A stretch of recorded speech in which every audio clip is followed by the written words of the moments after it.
மேஷராசி என்பர்களே, அக்டோபர் மாதம் உங்களுக்கு எப்படி இருக்கும்? இந்த மாதத்தினுடைய கிரக நிலைகள் சாதகமாக இருக்கிறதா?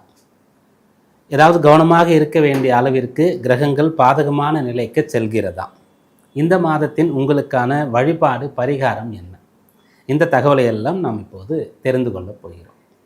முதல்ல சூரியன் மேஷராசிக்கு பூர்வ புண்ணியாதிபதி, 5ஆம் அதிபதி.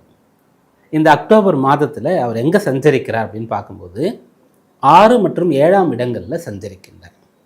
மாதம் தொடங்கும் போது 6ஆம் இடத்துல இருக்கார். அதன் பிறகு அக்டோபர் 17ஆம் தேதி அன்றைக்கு 7ஆம் இடத்திற்கு பயிற்சி ஆகின்றார். ஏறக்குறைய இந்த மாதத்தில் ஒரு பாதி கன்னியிலையும் மறுபாதி துலாத்திலையும் இருக்கார். ராசிக்கு 6 மற்றும் 7ஆம் இடம். இதில் முதல் பாதி சூரியன் மேஷ ராசிக்கு 6ஆம் இடமான கன்னியில் சஞ்சரிக்கிறார் அல்லவா?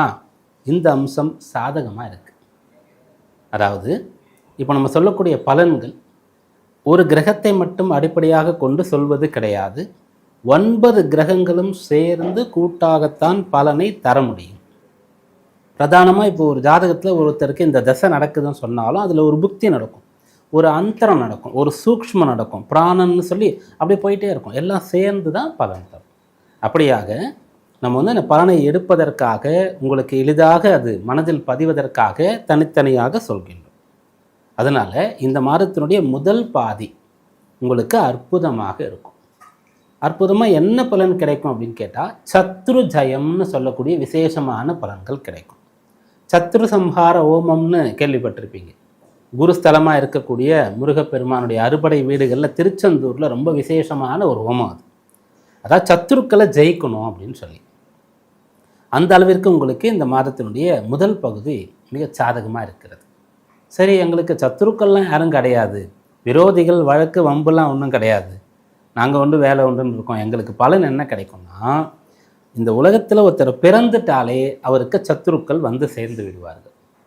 எப்படி சேருவார்கள்னா, உடன் பிறந்து உடன் இருந்தே கொல்லும் அப்படின்னு சொல்லக்கூடியது என்னென்னா நோய், வியாதி. அதனால் யாருக்கெல்லாம் மேஷராசி என்பர்களுக்கு உடல் உபாதை இருக்கிறதோ அவர்களுக்கு அதற்கான தீர்வு கிடைக்கும். அதான் சத்துரு ஜெயம். அந்த நோயை எதிர்க்கிறோம், நோய் எதிர்ப்பு சக்தின்னு சொல்கிறேன் இல்லையா, ஆன்டிபயாட்டிக், அந்த கிருமிகளை கொள்கிறது அல்லவா, அந்த நோயை எதிர்த்து போராடக்கூடிய பலம் உடம்புல இருக்கணும்னு சொல்கிறேன் இல்லையா, அதை சத்துரு ஜெயமாக பாவிக்கலாம். அப்படியாக 7 சனி காலம், சனி 12ல் சஞ்சரித்து கொண்டிருக்கார். குரு பகவான் 3ஆம் இடத்துல இருக்கார். இந்த காலகட்டத்தில் உங்களுக்கு ஏதாவது உடலுபாதை இருந்தால் அது இந்த மாதத்தில் சரியாகும். அதற்கான வைத்தியத்தை நீங்கள் நம்பிக்கையோடு செய்து கொள்ளலாம். நல்ல ஆரோக்கியத்தை உங்களால் பெற முடியும். 2வது, கடன் பிரச்சனை இருக்கக்கூடியவர்களுக்கு அந்த சுமையானது கொஞ்சம் குறையும். தலை மேலே தூக்கி சுமக்கிற அளவுக்கு கடன் அதிகமாக இருக்குது. தலைக்கு மேலே மூழ்கிய பிறகு இந்த வெள்ளம் எவ்வளோ அதிகமாக போனால் என்ன, ஜான் என்ன முழம் என்னன்னு சொல்லுவாங்க இல்லையா, அப்படி இருக்கக்கூடிய நிலையில் ஆஸ்வாசப்படுத்தி கொள்ளக்கூடிய அளவிற்கு அந்த கடன் சுமை குறையும். அதாவது யாருக்கு கடன் இருக்கோ அவர்களுக்கு சத்ரு ஜெயம்ன்றது கடனையும் குறைக்கும். கடனுக்கு இன்னொரு வார்த்தை ருணம்னு சொல்லும். ருண ரோக சத்ரு அப்படின்றது. ருணம்ன்றது 2 வகையாக இருக்குது. அதில் ஒன்று கடனாக நம்ம எடுத்துக்கொள்ளலாம். அப்படியாக 12ஆம் பாவம் சொல்லக்கூடிய அயன சயன போகஸ்தானம், விரயஸ்தானம், அந்த இடத்துல சனி வந்த பிறகு வரவுக்கு மேலே செலவாகுது, சேமிப்பு இல்லை. அதனால் கடன் வாங்க வேண்டிய சூழ்நிலைக்கு தள்ளப்படுகிறோம். குரு தனகாரகன், அவர் 3ஆம் இடத்திற்கு போயிட்டார். அந்த மணி ஃப்ளோ சீராக இல்லை. அதனால் கடன் வாங்க வேண்டிய சூழ்நிலை.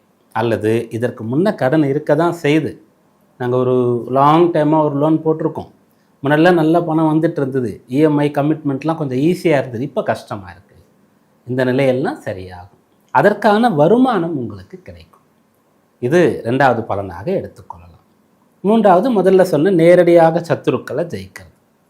யாருக்காவது வழக்கு நடந்து கொண்டிருந்தால் உங்கள் பக்கம் இப்போ கொஞ்சம் பலம் அதிகரிக்கும். நீங்கள் நினச்சிங்கன்னா காம்ப்ரமைஸாக கூட போகலாம். நீங்கள் நினச்சிங்கன்னா கேஸை வித்ட்ரா பண்ணி சுமூகமாக அதை முடித்து கொள்ளலாம். அல்லது உங்களுக்கு கொஞ்சம் அதிகமான பலம் இருக்கிறதுனால எதுக்காக வழக்கு போட்டிங்களோ அதற்கான வெற்றி உங்களுக்கு கிடைக்கும். இந்த விஷயங்கள்லாம் சாதகமாக இருக்குது. இதெல்லாம் யார் கொடுக்குறா அப்படின்னு கேட்டால் சூரியன். சரி, முதல் பகுதி சூரியன் சாதகமாக இருக்கார், அதனால் இதெல்லாம் கிடைக்கும். 2வது பகுதி அவர் 7ஆம் இடத்திற்கு வராரு. அப்போ என்ன நடக்கும்? 7ஆம் இடம்ன்றது கலத்திர பாவம். அந்த இடத்துல சூரியன் வராருன்னு சொன்னால், ரெண்டாவது அந்த இடத்துல அவர் நீச்ச பலத்தை அடைகின்றார். அதாவது தன்னுடைய பலத்தை இழக்கின்றார். இப்படி நீச்சம் அடைகிறது இந்த மாதம் முழுக்க இருக்குமான்னா கிடையாது. குறிப்பிட்ட ஒரு பாகையில் நீச்சம் அடைவார். இருந்தாலும் நம்ம இப்போ சொல்கிறது பொது பலன்தான். அதனால் சூரியன் 7ஆம் இடத்திற்கு வரார். அப்போது அதில் உங்களுக்கு சாதகமான பலனா பாதகமான பலன்னா சாதக பலன் கிடையாது. சரி, என்ன பிரச்சனை வரும், யாருக்கு வரும் அப்படின்னா, மேஷராசியில் இருக்கக்கூடிய பருவ வயது அன்பர்களுக்கு. டீனேஜை தாண்டி இருக்கீங்க, கல்யாண வயசு வந்திருக்கு, இன்னும் கல்யாணம் நடக்கலை. இந்த ஏஜ் கேட்டகரியில் இருக்கக்கூடியவர்களுக்கு கட்டாயம் எதிர்பாலினத்தவர் சம்பந்தமாக பிரச்சனை வர்றதுக்கான வாய்ப்பு இருக்கிறது. கவனமாக இருக்கணும். எப்போ 7ஆம் இடத்துல ஒரு அசுப கிரகம் இருக்கிறதோ அல்லது வலிமை இழந்த கிரகம் இருக்கிறதோ அந்த சமயத்தில் தான் நிறைய பேர் காதல் வயப்படுவார்கள். அப்போது நீங்கள் லவ் பண்ணுறீங்க அப்படின்னு சொன்னால் அதில் பிரச்சனை வரத்துக்கு வாய்ப்பு இருக்குது. லவ் பண்ண வேண்டாம், தப்புன்ற விஷயம் இங்கே சொல்லப்படலை. அதற்கான உகந்த நேரம் காலம் இப்போ கிடையாதுன்னு சொல்லப்படுது. அதனால் மேஷராசியில் யாரெல்லாம் இப்போது அந்த ப்ரப்போஸ் பண்ணலான் இருக்கீங்களோ, யாரெல்லாம் அதை அக்செப்ட் பண்ணலான் இருக்கீங்களோ, யாரெல்லாம் அது போன்ற எண்ணத்தில் இருக்கீங்களோ, கொஞ்சம் வெயிட் பண்ணுங்கள், பொறுமையாக இருங்க, காலம் கனியட்டும், நல்ல டைம் வரட்டும், அப்போ பார்த்துக்கலாம். இப்போ படிக்கிறீங்களா, படிச்சுட்ருங்க. வேலைக்கு போகிறீங்களா, அதில் நிறைய கற்றுக்கங்க, அதை பாருங்கள், அந்த சைடை பாருங்கள். உங்களுடைய ப்ரொஃபஷனை நீங்கள் ஸ்ட்ராங் பண்ணிக்கோங்க, ஸ்ட்ரென்தன் பண்ணிக்கோங்க. ஆட்டோமேட்டிக்காக உங்களுக்கு நல்ல ஃபேமிலி செட் ஆகும். அதனால் இந்த விஷயத்தில் கவனமாக இருங்க. பொதுவாக மனமானவர்களாக இருந்தாலும் கூட கணவன் மனைவி முடிஞ்ச அளவிற்கு விட்டு கொடுத்து போகும். அன்யோன்யமாக இருக்கணும். தேவையற்ற விஷயங்கள் பிரச்சனைகள்லாம் பெருசு பண்ணக்கூடாது. இதில் கவனமாக இருக்கணும். இது பிரதானமாக சூரியன் தரக்கூடிய பலன். அப்புறம் புதன் இந்த மாதத்தில் எங்கே இருக்காருன்னா, ஏறக்குறைய சூரியன் இருக்கக்கூடிய 7ஆம் இடத்துல, அதாவது சூரியன் மாறி வரக்கூடிய 7ஆம் இடத்துல இருந்து அப்புறம் 8ஆம் இடத்திற்கு போவார். அதனால் கல்வி சம்பந்தமான விஷயங்கள் அனுகூலமாக இருக்கும். ஏன்னா புதனை பொறுத்த வரைக்கும் என்ன சொல்லப்படுதுன்னா, மறைந்தாலும் கூட பலன்னு சொல்லப்படுகிறது. அதனால் புதன் 7ல் இருக்கிறது, 8ஆம் இடத்திற்கு வர்றது நல்லது. 7ல் இருக்கும்போது புதன் பார்க்கறதுனால கல்வியில் ஞானம் இருக்கும் உங்களுக்கு. சுக்கிரன் எங்கே இருக்காருன்னா, மாதம் தொடங்கும் போது 5ஆம் இடத்துலையும் அதன் பிறகு 6ஆம் இடத்திற்கும் வராரு. ஏறக்குறைய இந்த சுக்கிரன் வீட்டில் சஞ்சரிக்க போகின்ற சூரியனுக்கு சொன்ன பலன் சுக்கிரனையும் சேர்த்து சொன்னதாக நீங்கள் எடுத்துக்கொள்ளலாம்.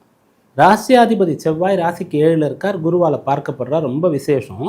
இந்த மாதத்தினுடைய கடைசியில் அக்டோபர் மாதத்தினுடைய 27ஆம் தேதி தான் மாறப்போகிறார். அதனால் அப்புறம் அது அடுத்த மாத பலனில் பார்த்துக்கலாம்.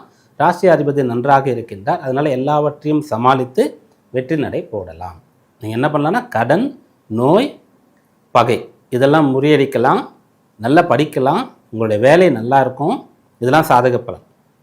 எதிர்பாலினத்தவரத்தில் அப்புறம் லவ் சம்பந்தமான விஷயத்தில் கணவன் மனைவி இதில் கொஞ்சம் கவனமாக இருந்து அந்யோன்யமாக இருந்து பிரச்சனைகளை தவிர்க்கிறது சிறப்பு. இந்த மாதத்தின் வழிபாடு பரிகாரம் என்ன? இந்த மாதத்தில் மிக முக்கியமாக வரக்கூடியது ஸ்கந்த சஷ்டி. அந்த ஸ்கந்த சஷ்டியில் முடிந்தால் முழுக்கவோ அல்லது சஷ்டியில் ஒரு நாளோ விரதம் இருந்து முருகப்பெருமானை வழிபடுங்கள். அக்டோபர் மாதம் அற்புதமாக இருக்கும்.